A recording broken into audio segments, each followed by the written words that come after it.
At NESSACTION, we work in democracy and governance to build the capacity of public sector institutions through training and capacity building for staff, election observation, youth sensitization around elections, and we use entertainment and social entrepreneurship to fuel their interests and our work as well. Great leadership, which our people do deserve and they could have in the future, as long as they have information about what really works for successful societies, which we would want to become a part of in the near future.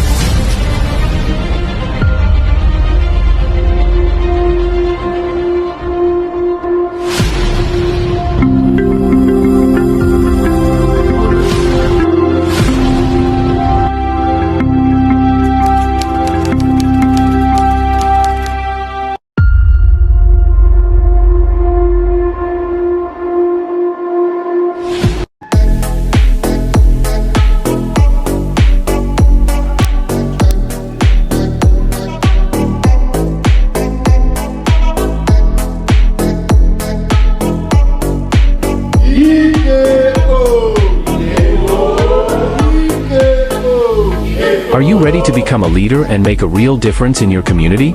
Introducing Leadership in Action, a mentorship guide for young changemakers by NESSACTION, under the visionary leadership of Ambassador Eniola Cole. As part of the NESSACTION Mentorship Program, this comprehensive guide empowers young leaders with essential skills in leadership, advocacy, and civic engagement. With practical insights and real-life examples, you'll discover how to navigate the complexities of leadership, build effective networks, and drive positive change. Leadership in Action is your roadmap to becoming an ethical, impactful leader. Join the movement.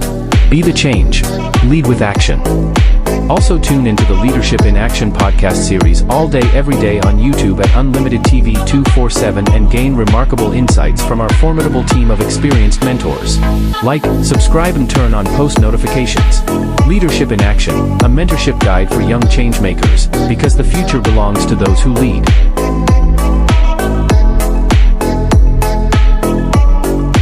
Available now on www.nessaction.org. Click the link to get it now and be on your way to the top. See you at the top.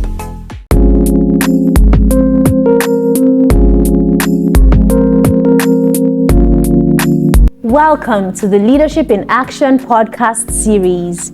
I'm your host, Ambassador Eniola Cole, and today we'll be talking about conflict resolution and negotiation skills. On this episode, you'll learn how to understand conflict and its impact. You'll also learn strategies for conflict resolution, as well as develop negotiation skills for effective problem solving. Conflict is inevitable in any group setting. Effective leaders must be skilled in resolving conflicts and negotiating solutions that satisfy all parties. Steps to conflict resolution. 1. Identify the conflict. Clearly understand the issue at hand. 2. Communicate openly. Encourage open and honest communication. 3. Seek common ground. Find areas of agreement to build upon. Now, negotiation techniques include 1. Prepare thoroughly. Understand your goals and the other party's interests. 2. Listen actively. Show that you understand the other party's position. And 3. Aim for win-win situations. Seek outcomes that benefit all parties involved. The other day, we were able to speak to someone of renown, the Deputy Chairman of the Inter-Party Advisory Council for Lagos State and State Secretary to the All Progressive Congress political party of Lagos State. He also happens to be a former Local Government Area Chairman for Ikorodu Local Government Area. Hear what he had to say about conflict resolution and negotiation skills. His name is Dr. Muhydeen Jokomba. Can you share a bit of your personal experience getting into politics with us? What was it like? How did you end up in the positions that you occupy today? Yeah, it's like a determination, you see, and it happens out of annoyance. Yeah, I was never a politician before. But as a citizen of this country who had lived abroad for over 20 years, and I've seen development going around. Each time I came visiting them, especially in my area, I hardly found any development projects. Say for instance, where my house is built, through the CDA, Community Development Association, we constructed our roads, our drainages, and the transformer. So, I think I arrived finally April 2008, and the local government chairman came around and he was chased out of our neighborhood. So, we sat down as a pressure group and we were like, okay, you know what? I'm interested. Let's go in there and see if anything can change. I know they said it wasn't easier, especially if you are not one of them, but it's my town. You know my parents very well. So, and again, it's about new phase, new breed, and people just feel like, oh, he's been living in the US for 20 years or 20 something years. Let us even see. Wow, that's interesting. Something new. So that means even if you've been a Nigerian in diaspora and you've not been deep in the grassroots from when you were little, you can still come and take political position. Exactly, so, because wow. Exactly, it's about who you are in your community. It's about your contribution, and it's about the trust you people build on you. So for instance, I have NGOs that voluntarily I just, each time I'm coming on holidays, even if it's used clothes my friends or they're no longer using over there, I take them, I cargo them down to Nigeria and give these out to people. And people comes to you for one assistance or the other and you render. They just feel like, okay, are you sure you wanted this? I said, okay, there is no harm in trying.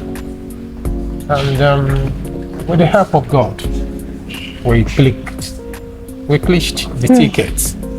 And it was, it wasn't funny because we had an incumbent who was recontesting. Wow. So now, let's go deep into that. You have an incumbent who is recontesting and you want that office as well. Yes. There's no political office that you're going to take that is vacant. It's, well, maybe 1% of the time it's a vacant seat. But most of the time you have to take that power. How do you do that? And are there conflicts that arise?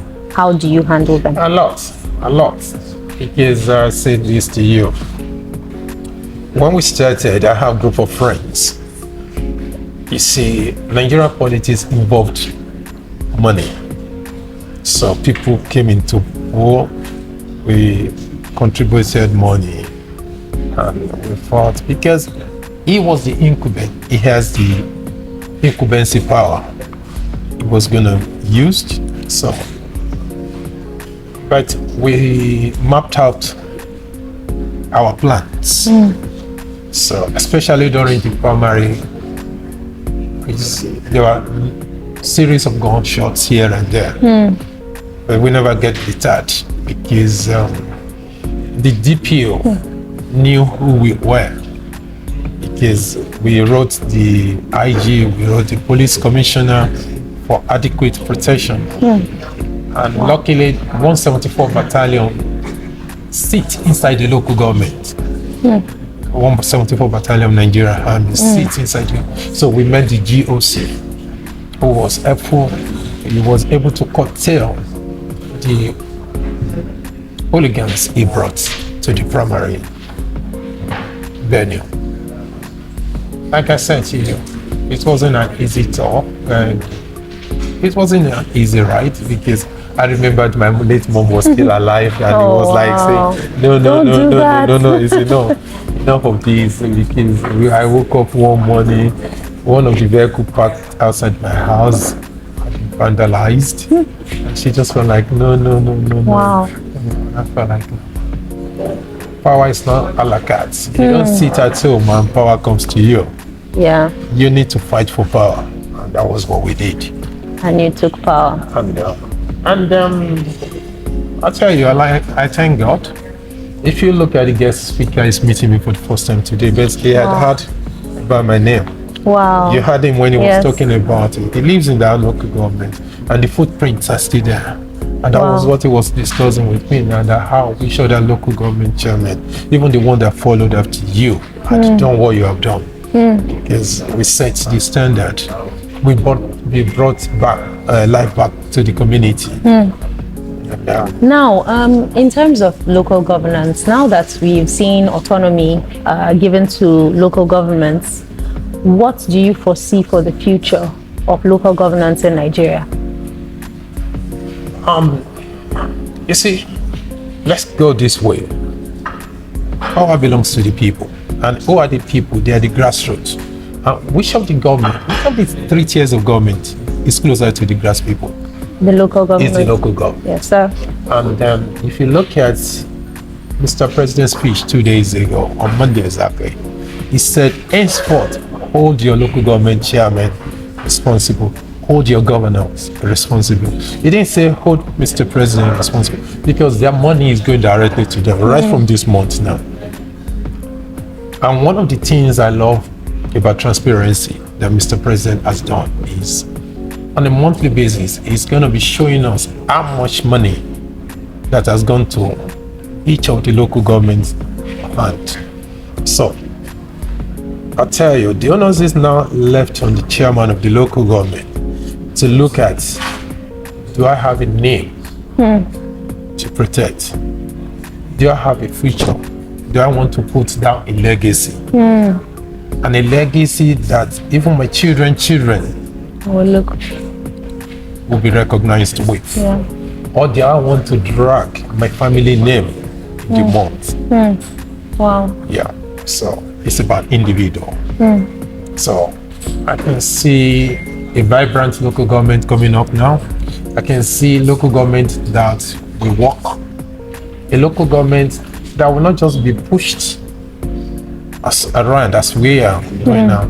I can see a local government that intellectuals will be coming out now to come and contest. Because if you look at the last local, or the kind of local government we run, Lagos State is lucky. In some of these local government, the governor just give them peanuts of their money. Wow. That after paying salaries, there's really nothing, no development in the local government. So that's why I say to you, and how do we see development? Development is felt right from the grassroots. Yes, sir. Yeah, because there are a lot of ways, if you know what you are doing there as a local government chairman. I'll tell you, it's a position that is far, far more better than becoming the president or the governor, because it's your immediate environment. People can immediately see what you've done. If you have brought in any meaningful changes. What are people yearning for? What are the people crying out for? Go to advanced countries.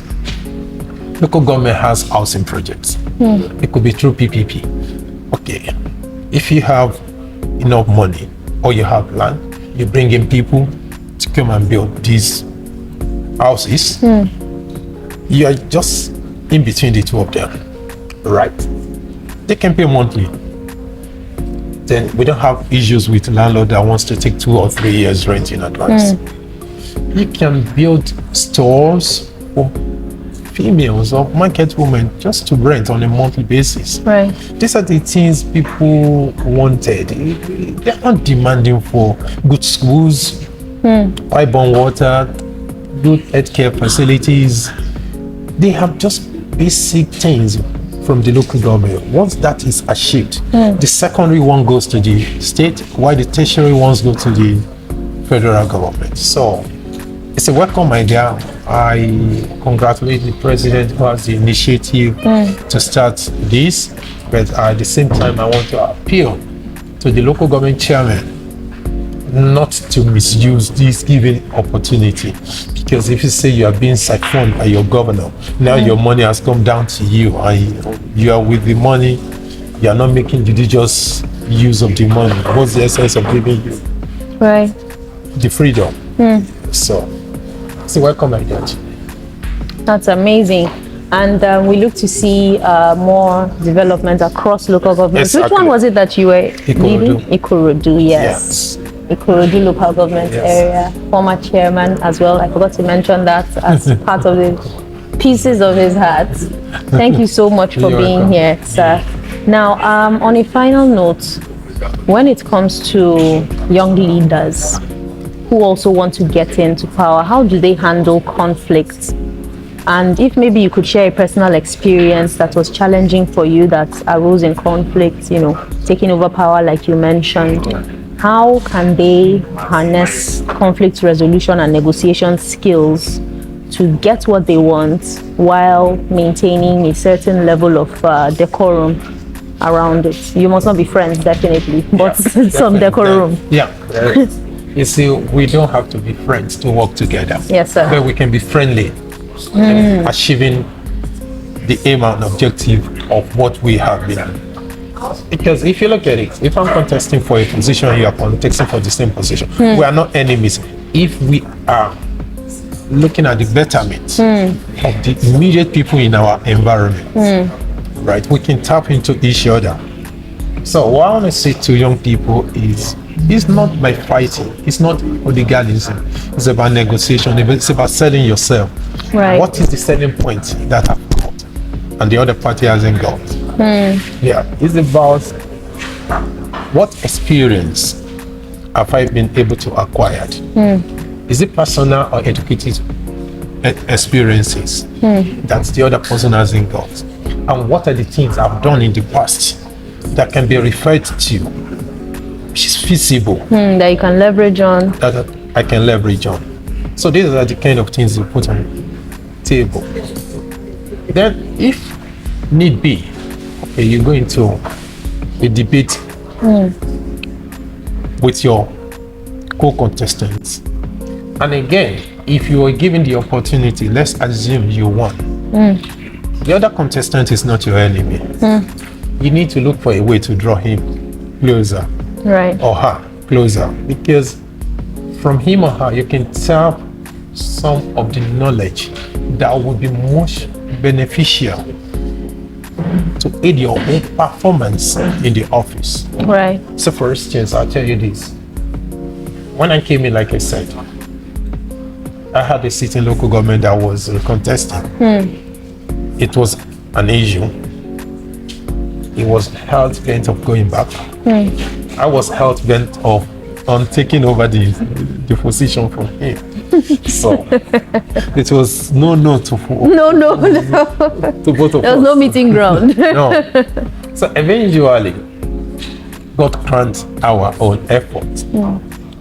So it wasn't friendly at all. I tried. It wasn't friendly. And I felt like, no, we can never be enemies. So one day, I was on my way to work.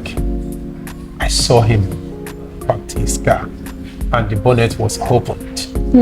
I saw a mechanic. So I told my driver, stop. Yes. So I got out of my car and he was shivering. And I said, Had you won by this time? yes. Oh, wow. I was already in office.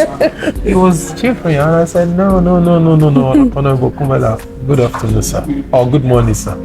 I said, yeah, good morning. At least we are talking. Okay. Okay. What happened? It's a minor issue, don't worry, you can go. I said, no. I said, we cannot be enemies. Look at my driver. Was the driver driving you? Wow. You employed him. Look at the police orderly. Was the one behind you. So, if I leave office tomorrow, they will follow whoever Takes the office. takes the office. They are not going to follow me home as they did not follow you home. Look at the vehicle. That was the vehicle you were using before. So, if you don't mind, my own car is coming behind. This is your Take driver yours. before. Oh. Leave the mechanic to do your car. I'll go into my own car. Let the driver take you to wherever you are going. And he looked at me and he thought, I'm going with you to your office. Oh. It's about Did that settle the? Did that settle we're it? very good friends today. Oh, nice. He comes to my house now. We talk if he's in any issue. If there is anything he wants to discuss, he comes to me. And I did not stop that way. I mean, currently he's in an office that I recommended him Wow. into that office. And he got that office. So we're very good friends now. So what I want to say to our youth of nowadays is you should not breed enmity. It's a relationship. It's about give and take. It cannot be a win-win-win. You see, position is like a standing fan. It rolls this way. That's your turn. It can come back to you. So that's why you see in politics, they say there is no permanent enemy. So they should have this at the back of their mind. If you want to thrive as a good politician, there is no permanent enemy in politics. It's permanent interest. Wow. No permanent enemy. In politics, Permanent interest.